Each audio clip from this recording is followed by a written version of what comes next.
बिस्मिल्लाहिर्रहमानिर्रहीम। अस्सलामुअलैकुम। Welcome to Mishal cooking corner. उम्मीद करती हूँ आप सब खैरियत से होंगे। आज मैं लेके आई हूँ ये जूसी, चीज़ी और ज़बरदस्त सी पेरी बाइट्स की रेसिपी। आज हम घर में इसको बनाना सीखेंगे।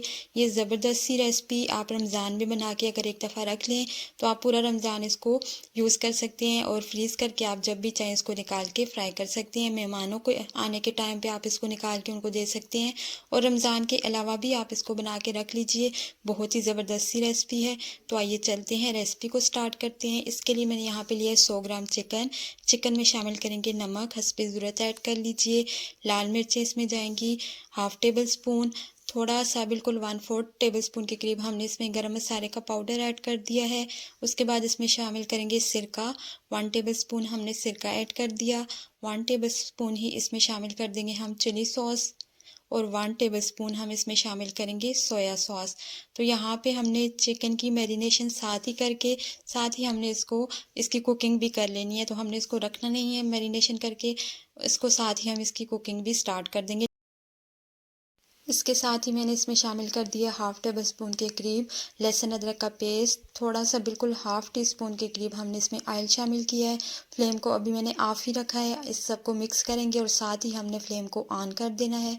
तो यहाँ पे हम इसकी अच्छी सी जो मसाले हमने ऐड किए हैं और जो सॉसेस हमने ऐड किए हैं चिकन को उसके साथ मिक्स कर लेंगे और उसके बाद हमने फ्लेम को ऑन कर देना है। फ्लेम ऑन करने के साथ ही हम बिल्कुल थोड़ा सा इसमें 2 से 3 टेबल स्पून के करीब पानी भी ऐड कर देंगे और फिर इसके बाद हमने इसकी कुकिंग कर लेनी है। और जब अच्छे से हमारा चिकन जो है पक जाएगा और ये जो सॉसेस हैं वो ड्राई हो जाएंगी तो फिर हमने इसको देख लेना है। अगर तो आपका चिकन यहाँ पे कुक है, यहाँ पे मेरी सॉसेस ड्राई हो चुकी हैं, जो पानी हमने डाला था वो भी ड्राई हो चुका है। चिकन को चेक कर लेते हैं। चिकन अगर अच्छे से कुक हो चुका है तो फ्लेम को हम ऑफ कर देंगे। तो यहाँ पे आप देख सकते हैं चिकन मेरा कुक हो चुका है। फ्लेम को मैंने ऑफ कर दिया है और उसके बाद इसको थोड़ा सा ठंडा कर लेंगे। ठंडा करने के बाद हमने इसकी छोटे छोटे पीसेस में कटिंग कर लेनी है। तो यहाँ पे मैंने इसको चूल्हे से नीचे उतार लिया था।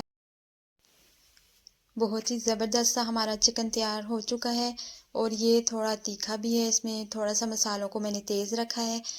अब यहाँ पे हमने इसकी कटिंग कर लेनी है। आप चाहें तो आप इसके रेशे भी कर सकते हैं। मैंने इस तरह से नाइफ़ की मदद से इसकी कटिंग कर ली थी। छोटे छोटे पीसेस हमने इसको यहाँ पे कर लिया था। तो सारा चिकन जो मैंने लिया है उसके हमने पीसेस कर लेने हैं। अब चिकन को हमने कट कर लिया है। इसके बाद हम यहाँ पे लेंगे एक बाउल और सारा चिकन हमने उसमें ट्रांसफ़र कर देना है, क्योंकि हमने मज़ीद इसमें 1-2 चीज़ें ऐड करनी है और उसके बाद हमने हमारी जो स्टफ़िंग है वो बिल्कुल रेडी हो जाएगी। तो हम इसमें और क्या ऐड करेंगे, मैं यहाँ पे ऐड कर रही हूँ चीज़। चेडर चीज़ लिए, आप मोज़रेला भी ले सकते हैं या आप पिज़्ज़ा चीज़ भी यूज़ कर सकते हैं। अब यहाँ पे हाफ़ कप मैंने चेडर चीज़ ऐड कर दी और 1 से 2 टेबलस्पून के करीब मैंने इसमें मेयोनीज़ ऐड कर दिया। इससे हमारी जो पेरी बाइट्स हैं वो बहुत ज़बरदस्त सी क्रीमी सी बनेंगी और चीज़ी बनेंगी। तो यहाँ पे इसको अच्छे से आपने मिक्स कर लेना है। स्टफिंग हमारी तैयार हो चुकी है।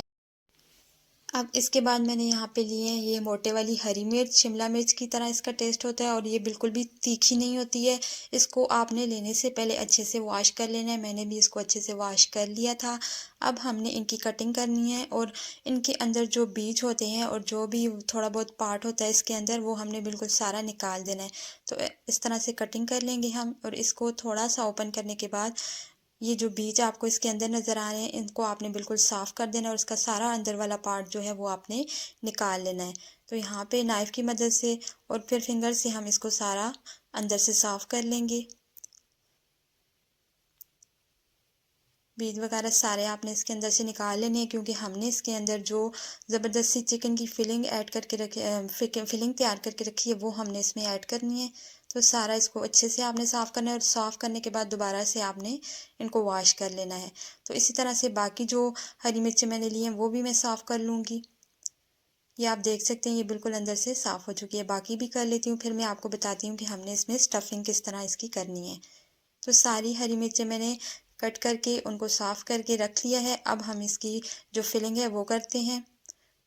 तो चिकन को जो हमने रेडी करके रखा था चीज़ और मायोनीज़ के साथ, वो हमने इसमें चिकन अच्छे से भर देना है।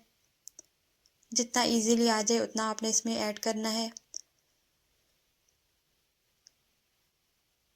ये जो पेरी बाइट्स होती हैं ये खाने में बहुत ज़बरदस्त होती हैं और अगर आप एक दफ़ा इनको बनाएंगे तो आप लाजमी आपको बार बार क्रेविंग होगी कि आप इनको बनाएं और खाएं, क्योंकि ये इनका टेस्ट बहुत ज़बरदस्त होता है और ये बहुत मज़े की होती हैं।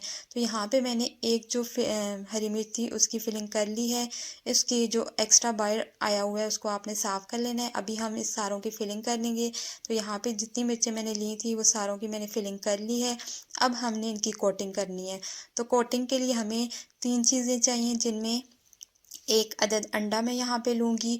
एक प्लेट में मैंने निकाल लिया है थोड़ा-सा मैदा और उसके बाद हमें ब्रेड क्रम्ब्स की भी ज़रूरत पड़ेगी इनकी कोटिंग के लिए। तो अंडे को आपने अच्छे से फेंट लेना है। अंडा फेंटने के बाद सबसे पहले आपने एक हरी मिर्च लेके उसको अंडे के साथ ही कोट करना है। तो यहाँ पे हम अंडे के साथ इसको अच्छे से कोट कर लेंगे। थोड़ा-सा ये ट्रिकी और थोड़ा-सा मुश्किल काम होगा और आपको थोड़ा-सा टाइम भी लगेगा, लेकिन जो चीज़ बन के तैयार होगी वो बहुत ज़बरदस्त होगी। इसकी जो कोटिंग है वो थोड़ा-सा टाइम भी लेती है और थोड़ा आप उसको ये ध्यान की भी ज़रूरत होती है कि आपने अच्छे से इसकी कोटिंग करनी है। अब यहाँ पे अंडे के साथ कोट करने के बाद इसको मैदे के साथ आपने कोट करना है। तो मैदा इसके ऊपर अच्छे से लग गया है। तो इसके बाद दोबारा आपने इसको अंडे में कोट करना है। और अगर आपको मुश्किल लग रहा हो, आप कोई प्लेट्स ऐसी ले लीजिए या प्लेट, या फिर आप इसको अंडे का जो मिक्सचर है आप किसी गिलास में डाल के इससे कोटिंग कर सकते हैं। इस तरह ईज़िली हो जाएगी। मेरा भी उस बाउल में अंडे की कोटिंग नहीं हो रही थी, तो मैंने इसको इस तरह छोटे से गिलास में डाल के इसकी कोटिंग दोबारा से कर ली। अंडे की दोबारा कोटिंग करने के बाद आपने इसको ब्रेड क्रम्ब के साथ कोट करना है। और अगर आपको लग रहा है कि आपकी कोटिंग इतनी अच्छी नहीं हुई है, बहुत पतली हुई है, तो आप यही प्रोसेस रिपीट कर सकते हैं। लेकिन मैंने इसको एक दफ़ा ही कोट किया था तो ये अच्छी सी हो चुकी थी। आप देख सकते हैं कि अच्छी सी इसके ऊपर कोटिंग आ चुकी है, तो मैंने इसको दोबारा नहीं किया। यहाँ पे सारी इस हरी मिर्चें जो है मैंने इसी तरह से उनकी कोटिंग कर ली है। अब आते हैं, इनको फ्राई करने का टाइम है। तो इनको फ्राई करने के लिए आपने अच्छे से गरम ऑयल लेना है। ऑयल अच्छे से गर्म होगा तो आपने उसमें अपनी ये पेरी बाइट्स ऐड कर देनी है और इनको एक तरफ से बहुत ज़्यादा टाइम नहीं लगता है, बस आपने कुछ मिनट के लिए या कुछ सेकंड्स के लिए आपने इनको डालना है और छोड़ देना है। जब थोड़ा सा टाइम गुजरेगा तो आपने इसकी साइड्स को चेंज कर देना। और दूसरा, आपने बहुत ज़्यादा टाइम इनको एक तरफ से नहीं छोड़ना, वरना क्योंकि हमने इनके ऊपर ब्रेड क्रम्ब्स की कोटिंग की है तो वो जल सकते हैं। तो यहाँ पे एक तरफ से ये हो चुकी थी, इनकी साइड मैंने चेंज कर दी है। दूसरी साइड से भी हम इनको पका लेंगे। इनके ऊपर अच्छा सा गोल्डन सा कलर आ जाएगा तो इनको हम निकाल लेंगे। तो हमारी पेरी बाइट्स बिल्कुल रेडी हो चुकी हैं खाने के लिए, क्योंकि ये बहुत ज़बरदस्त सी फ्राई हो चुकी हैं। अब आपको मैं इसकी कटिंग करके भी बताती हूँ कि अंदर से ये कितना जूसी है। ये मैं कटिंग कर रही हूँ और आप इसका जूस देख सकते हैं कि कैसे वो बाहर आ रहा है। और उसके बाद ये चीज़ी भी है, क्योंकि हमने इसमें चीज़ भी ऐड की है। बहुत ज़बरदस्त सी हमारी ये रेसिपी बन के तैयार हुई है। आप रमज़ान में इसको ज़रूर ट्राई कीजिएगा, क्योंकि सब ने इसको बहुत पसंद करा है। जब इफ्तार की सारे स्नैक्स के साथ आप टेबल पे इसको भी सजाएंगे तो सब यही खाएंगे। उम्मीद करती हूँ मेरी आज की रेसिपी आपको ज़रूर पसंद आई होगी। वीडियो पसंद आई हो तो लाइक और शेयर कर दीजिएगा। चैनल पे न्यू हैं तो मेरे चैनल को भी सब्सक्राइब करके बेल का आइकन ज़रूर प्रेस कर दीजिएगा। Thanks for watching. अल्लाह हाफिज़।